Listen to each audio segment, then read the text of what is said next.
বন্ধুরা, আমাদের ধান আর ধান বাড়ির মানে সাইডে সাইডে এত ঘাস হয়ে গেছে।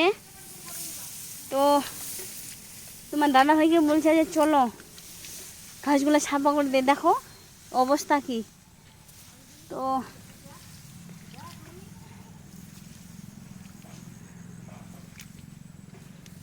মানে কি ধান এগুলা সাফা না করে দিলে মুশকিল হয়ে যাবে। এগুলা ধান বাড়ির ভিতরে চলে যাবে।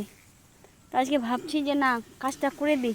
মানে আসবো করেই আসা যায় না, আসি মানে কাজটা করা যায় না, এই পরিস্থিতি। আকাশের গতি খারাপ, হয়তো এখনই বৃষ্টি আসবে। আমার ছাগল ধানের ভিতরে ঢুকে গেছে, দেখা যাচ্ছে না মাথাটা। এত জঙ্গল বন্ধু হয়ে গেছে, আর কি বলবো।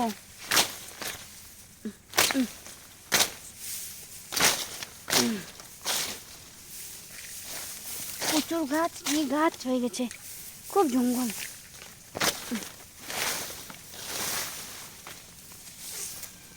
এই গাছগুলা ধান বাড়ির ভিতরে ঢুকে গেলে অনেক মুশকিল করে দেয় এগুলা ঘাস।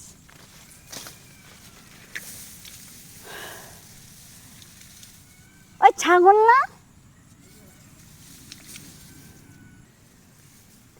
এই ছাগলগুলো আরামসে ঘাস খাচ্ছে, কি সুন্দর।